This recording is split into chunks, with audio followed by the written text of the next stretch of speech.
The claim has been repeated so many times that it has become legend that while Apple was building machines that would define modern personal computing, Steve Jobs was borrowing/stealing from ideas Xerox had already explored years earlier. There are a few moments in computing history that have been retold as dramatically as Steve Jobs' 1979 visit to Xerox's research lab known as PARC. In the popular version of the story, Apple had already been working on the Lisa. This was before the Macintosh, and at this stage, personal computing felt primitive. It was text-heavy, it was rigid, and it was built more for engineers than ordinary people. Then, Jobs walked into PARC, which was Xerox's research lab, and saw something quite startling. The lab had computers with graphical displays, windows, icons, and a mouse. Ideas that felt like it was a glimpse into the future. Xerox's researchers had built something extraordinary, but the story goes that Xerox as a company fully didn't understand what it had, but Steve Jobs did.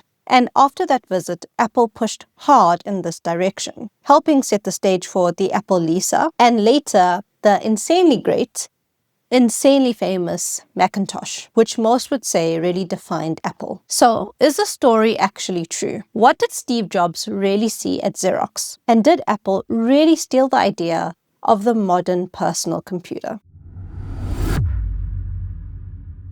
So the whole video is centered around one key moment: Steve Jobs stepping into the Xerox PARC lab and seeing the future of personal computers.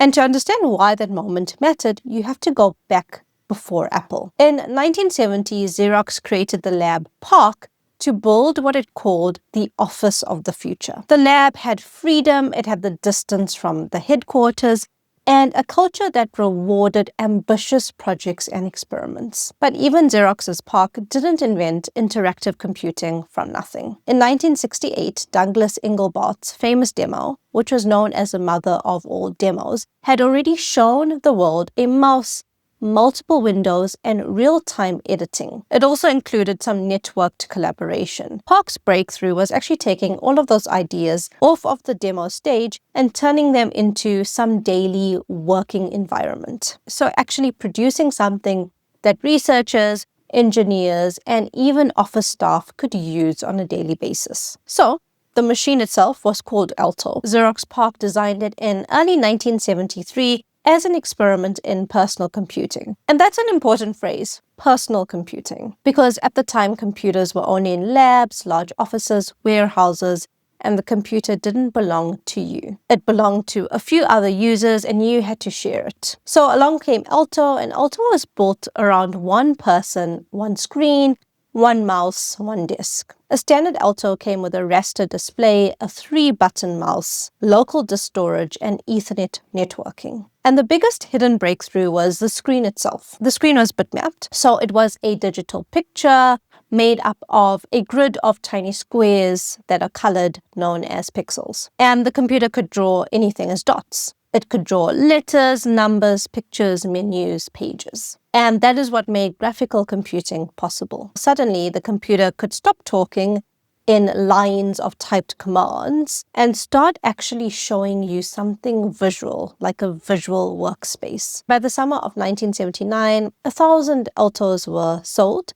and over time, a couple thousand Altos were built. But Xerox never sold the Alto as a true mass-market PC. It was a really cool, astonishingly advanced computer, but strangely it was trapped. During this time, PARC was still doing all kinds of things. Alan Kay and his group built something called Smalltalk, which was not just a language, but an entire way of thinking about software. Instead of one giant rigid program, Smalltalk treated software as lots of small objects sending messages to each other. Then there was something called Bravo. It was the first what you see is what you get editor. So this is where the page on screen looked like the page on paper. And then Bob Metcalfe and David Boggs added Ethernet. So now machines could actually share files, emails, and printers together. And then Gary Starkweather added laser printing. And this whole thing closed the loop and turned your digital pages into some sort of crisp physical output. If you put all of this together, PARC was not building a gadget, it was building the modern document workflow, something that we still use today. Now, you're probably asking,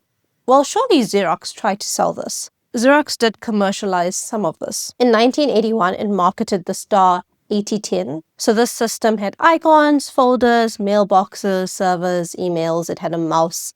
It had an office desktop. But Star was really expensive. It was $16,000 at the time for just one single workstation. And it was also aimed at offices, not individual people. And this is a part that people often miss. Xerox did not fail because it couldn't invent. It did that really well. It failed because invention and product execution are essentially two different skills. PARC produced ideas that were years ahead of the market. It did seem like Xerox at the time focused on pushing their copier sales than actually marketing PARC's ideas. So Xerox wasn't great at turning the ideas from PARC into some sort of broadly adopted personal computing product. But we know that there is one person who, no matter what you think of him, was extremely good at turning ideas into products of mass appeal.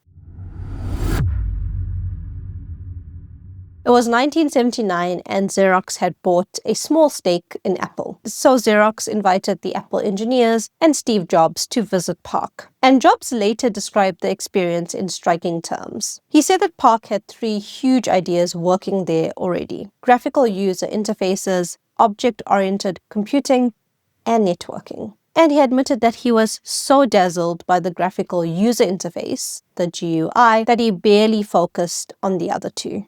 He later said that within minutes, he knew that every computer would work this way someday. And that quote is Steve Jobs to the T. He was not the inventor in the room. He was a person who instantly understood the market destiny of what he was seeing. But also, the story is not one of pure theft. Apple had already been working on Lisa, which showed some similar characteristics to what PARC had been working on, but not as well executed. But Apple's next move was not to photocopy Xerox. I had to have one copying joke in there. It's Xerox. It was to re-engineer the ideas into products. So Lisa launched in January 1983 and it sold at $9,995. And it was quite ambitious. It had a Motorola processor, 1 megabyte of RAM, multitasking, a hard drive, icons, pull-down menus, a document center desktop, and software designed to work together so information could be cut on one document and pasted on another. And Apple's own brochure sold Lisa as a machine that could replace the old commands with just familiar visual metaphors. There were folders, calculators, stationaries, waste baskets for trash, etc. But Lisa at $9,995 was still too expensive and a bit too slow for its own good. Still, it sort of taught Apple what worked. With that, Apple began working on a new version. And over here, Bill Atkinson built QuickDraw, the graphics engine that made the interface feel a lot more fast and alive. And Larry Tesler helped shape the user interface and toolkit. With that, the version 2 was essentially the Macintosh, which was released in January 1984, and it retailed at $2,495. A lot more affordable. Essentially, it was actually less powerful than Apple's Lisa, but more focused, more affordable, easier to market, and also much more easier to imagine on an ordinary desk. And that made the difference. So once Macintosh was released, the rest was history. That defined Apple. Which leads us to the question, did Steve Jobs really steal the idea from Xerox?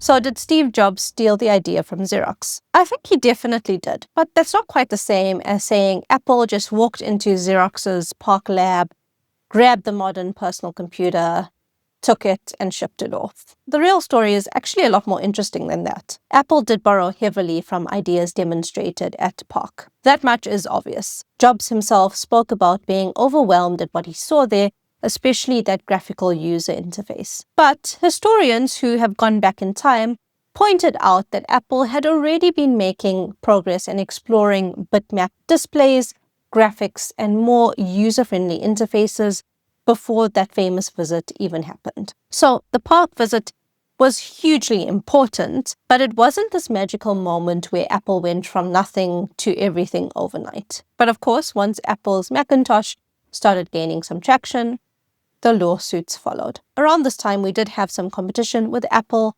and Microsoft producing their versions of the personal computer. So in 1988, Apple sued Microsoft, accusing it for copying the look and feel of the Macintosh for Windows. Apple's argument was basically that Microsoft had taken the visual language of the Mac, so things like Windows, menus, icons, and a desktop, and brought them into Windows. But the case went badly for Apple. Courts ultimately ruled that Apple can't claim broad ownership over the general idea of a graphical user interface, or even the desktop metaphor itself. And right at the middle of this fight, Xerox decided to sue Apple as well. And this is what makes the whole story really interesting, maybe a bit funny. Apple was accusing Microsoft of copying Macintosh. Xerox was accusing Apple of copying PARC. So Xerox filed the suit in 1989, arguing that the Macintosh interface had drawn too heavily from Xerox's work. Interestingly, Xerox's case was dismissed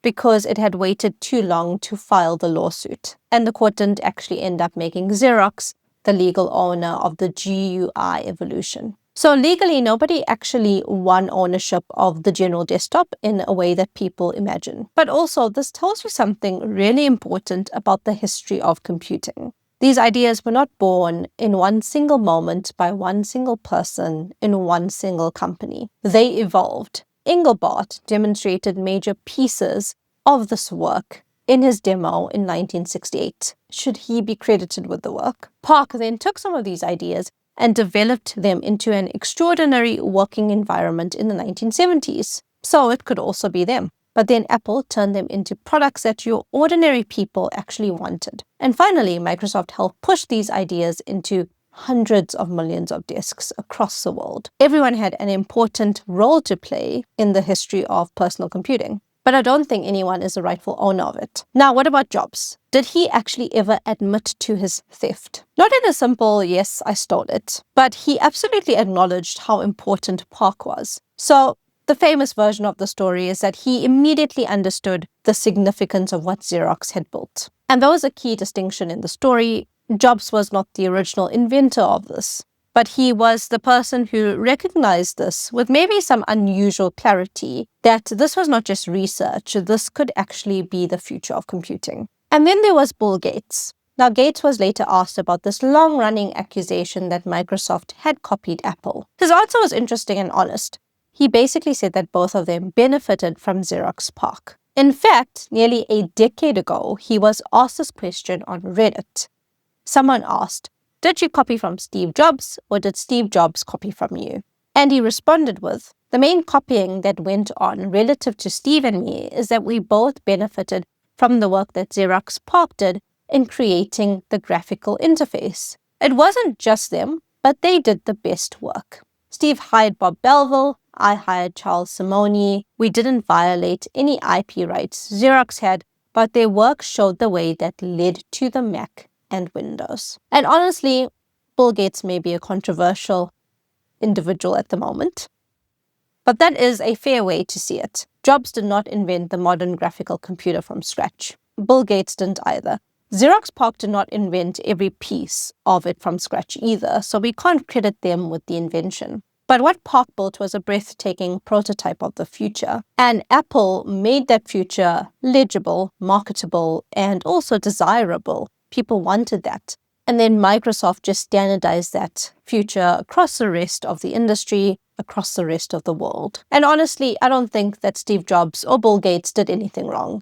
I think if we were in that position, we would do the same. The bigger failure here is probably the Xerox leadership. If you have one of the most important computer research labs sitting inside your company and you invite outsiders to see work that you fully don't understand, you don't know how to protect, and apparently you don't know how to commercialize, well, that is on you. And I think that was probably the biggest mistake. Thank you so much for watching. I'll see you on the next one. If you like my content, please like, comment, and subscribe.